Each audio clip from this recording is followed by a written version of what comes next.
Good morning friends. मैं doctor Munish Beniwal स्वागत करती हूँ आप सभी का हमारे यूट्यूब चैनल इंस्टाग्रिड में। आशा करती हूँ आप सभी हमारे वीडियोस को लगातार देख रहे हैं। Current affair daily dose series में आज हम डिस्कस करेंगे 28 जून 2020 के टॉपिक्स को। दोस्तों, करंट अफेयर टुडे का हमारा आज का पहला क्वेश्चन है, फीफा वुमेन्स वर्ल्ड कप 2023 का आयोजन कहाँ होगा?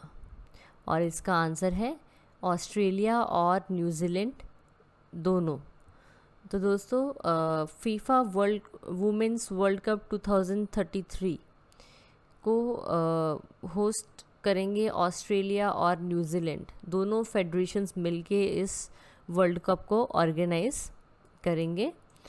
और फुटबॉल फेडरेशन ऑस्ट्रेलिया और न्यूजीलैंड फुटबॉल द्वारा ये एक संयुक्त प्रस्ताव था जिसे फीफा काउंसिल के जो इंडिविजुअल्स थे उन्होंने वोटिंग के थ्रू इसे डिसाइड किया है। और इसमें फुटबॉल फेडरेशन ऑस्ट्रेलिया और न्यूजीलैंड फुटबॉल को कुल 22 वोट्स मिले थे आउट ऑफ 35। ये पहली बार फीफा वुमेन्स वर्ल्ड कप 2023 जो है ये पहला एडिशन होगा जहाँ पे एक साथ 32 टीमें खेलेंगी। और पहली बार ऑस्ट्रेलिया और न्यूजीलैंड दोनों फेडरेशन साथ में मिलके इस फीफा वुमेन वर्ल्ड कप 2023 को ऑर्गेनाइज करेंगे। इसी के साथ हेडक्वार्टर ऑफ फीफा कहाँ स्थित है? इसका आंसर है ज्यूरिच, स्विट्ज़रलैंड में। और दूसरा है, who is the president of FIFA? इसका आंसर है जिनानी इन्फेंटिनो। क्या नाम है? जिनानी इन्फेंटिनो। तो दोस्तों, हाल ही में फीफा वुमेन्स वर्ल्ड कप 2023 की अनाउंसमेंट हुई है जिसको होस्ट करेंगे ऑस्ट्रेलिया और न्यूजीलैंड दोनों ही फेडरेशंस मिलकर। दोस्तों, current affair daily dose series का हमारा अगला क्वेश्चन है, महापरवाना प्लान का संबंध किस राज्य से है? और इसका सही आंसर है महाराष्ट्र। तो दोस्तों, हाल ही में महाराष्ट्र गवर्नमेंट ने महाराष्ट्र में उद्योगों के नए निवेश को आकर्षित करने के लिए एक स्कीम इंट्रोड्यूस की है जिसका नाम है महापरवाना। यह योजना जो है ये बेसिकली इंसेंटिव्स प्रोवाइड करेगी और सिंगल विंडो क्लियरेंस सिस्टम भी प्रोवाइड करेगी, जिसके थ्रू मतलब कि एक ही विंडो के थ्रू सारी जितनी भी फॉर्मेलिटीज़ होंगी वो कंप्लीट हो जाएंगी। और ऐसी कंपनीज़ जिनका इन्वेस्टमेंट प्रपोज़ल है वो 50,000 करोड़ या उससे ज़्यादा होगा, उन्हें रिलैक्सेशन मिलेगी on getting clearance from multiple departments with assurance letters. मतलब उन्हें अलग अलग डिपार्टमेंट्स में जाके एश्योरेंस लेटर लेने की रिक्वायरमेंट नहीं है, बल्कि महापरवाना स्कीम के तहत उन्हें एक ही साथ सारे लेटर्स जो हैं उनकी अप्रूवल मिल जाएगी। और जो ये कंपनीज़ होंगी should apply at Maharashtra industry trade and investment facilitation cell, जो कि एक सिंगल विंडो सिस्टम है, and get the online permission within 48 hours. यानी जो कंपनीज़ जिनका इन्वेस्टमेंट प्रपोज़ल 50 करोड़ या उससे ज़्यादा है वो अप्लाई कर सकते हैं through Maharashtra industry trade and investment facilitation cell. और ये क्या है? ये एक सिंगल विंडो सिस्टम है जहाँ से ऑनलाइन परमिशन मिल जाएगी विद इन 48 आवर्स। दूसरा, जो इंडस्ट्रीज़ इनरोल करेंगी थ्रू महापरवाना उनको बाकी सभी क्लियरेंस और परमिशंस के लिए अलग अलग स्टेट के डिपार्टमेंट्स में नहीं जाना पड़ेगा, बल्कि 30 डेज़ में अब क्लियरेंस मिल जाएगी। और अगर 30 डेज़ में क्लियरेंस नहीं मिलती है तो it will be automatically deemed as cleared. दोस्तों, हाल ही में महाराष्ट्र गवर्नमेंट ने एक स्कीम इंट्रोड्यूस करी है महापरवाना, जिसका नाम है महापरवाना। Who is the chief minister of Maharashtra? इसका आंसर है Uddhav Thackeray. And who is the governor of Maharashtra? इसका आंसर है भगत सिंह किशोरी। भगत सिंह किशोरी। दोस्तों, हमारा आज का अगला क्वेश्चन है, हाल ही में UDMA ने किस बैंक के साथ मिलकर युवा पे मोबाइल ऐप लॉन्च की है? और इसका सही आंसर है येस बैंक। दोस्तों, हाल ही में येस बैंक ने अपनी डिजिटल वॉलेट मोबाइल ऐप युवा पे को लॉन्च करने के लिए UDMA टेक्नोलॉजीज़ के साथ में साझेदारी की है। और ये जो ऐप है ये बैंक के जो कस्टमर्स हैं उन्हें कॉन्टैक्टलेस भुगतान करने में सक्षम बनाएगी। और इस ऐप की हेल्प से कस्टमर्स अपने जो यूटिलिटी बिल्स हैं जैसे municipality bills, house water tax, electricity, LPG, DTH, mobile bill, license fee और जो इंश्योरेंस रिन्यूएबल्स हैं, फास्टैग रिचार्ज, EMI पेमेंट्स है, वो सब बहुत ही आसानी से कर सकते हैं। तो दोस्तों, हाल ही में येस बैंक ने UDMA टेक्नोलॉजीज़ के साथ में पार्टनरशिप की है to launch their digital wallet solution Yuva pay mobile app.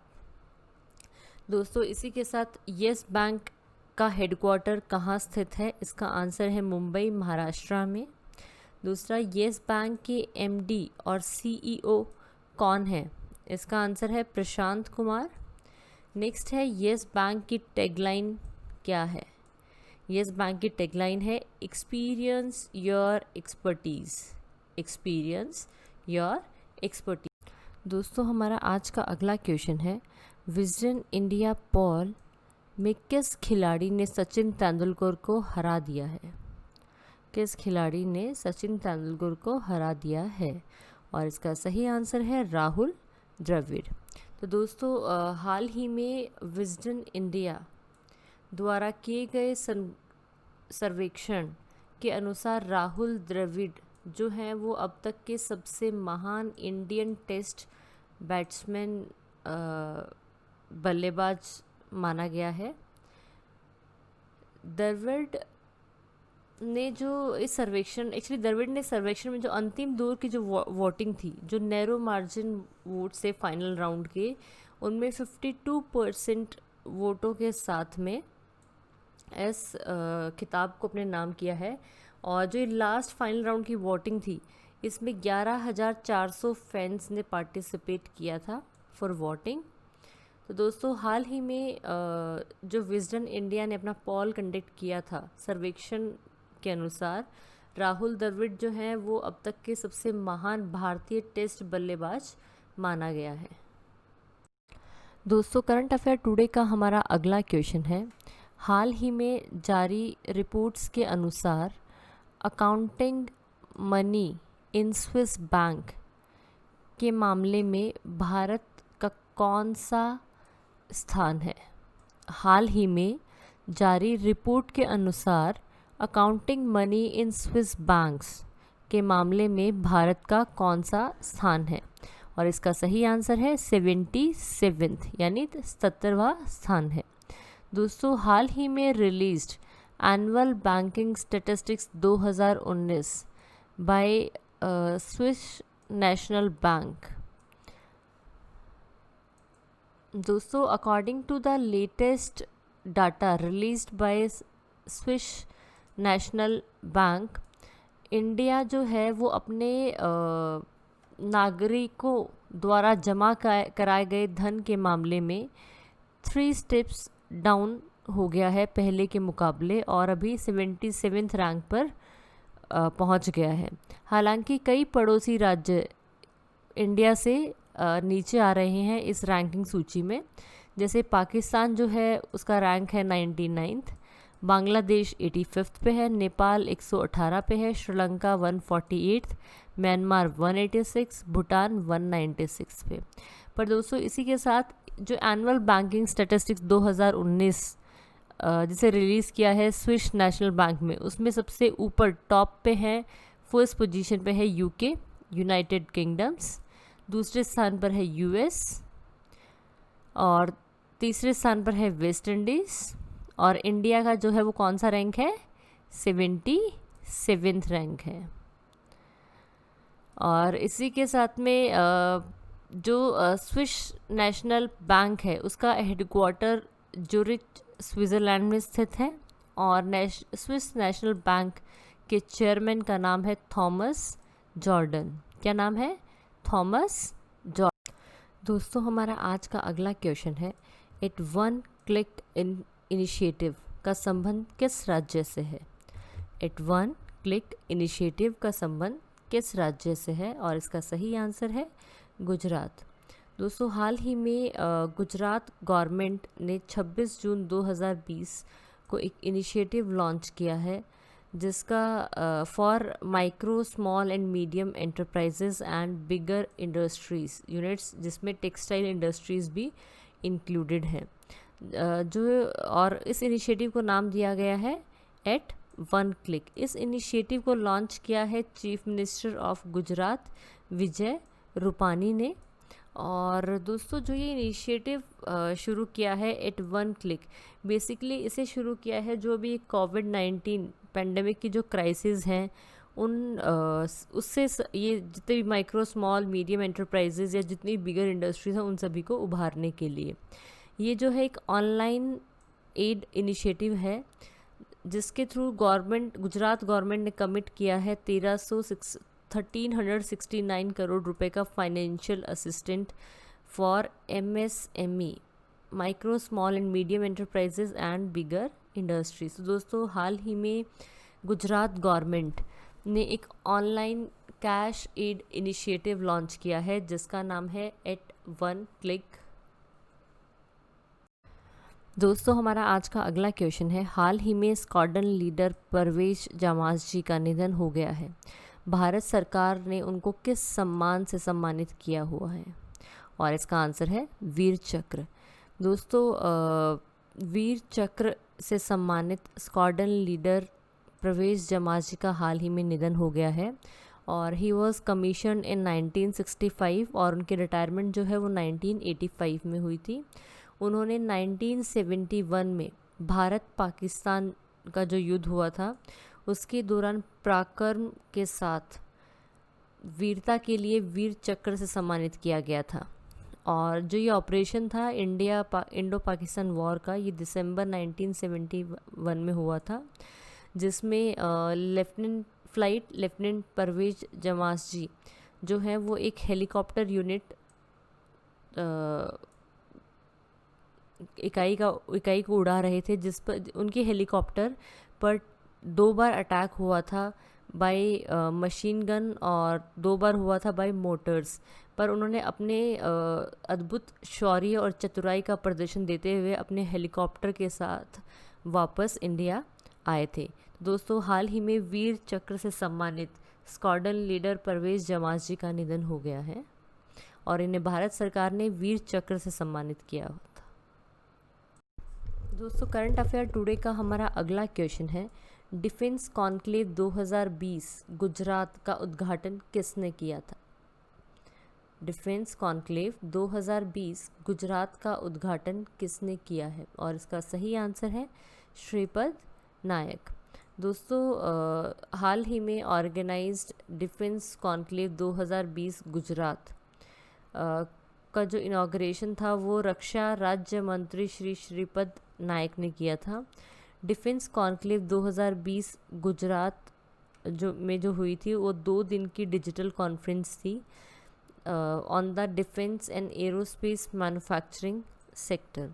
और इस कॉन्क्लेव को ऑर्गेनाइज किया था confederation of Indian industry Gujarat along with the society of Indian defence manufacturers.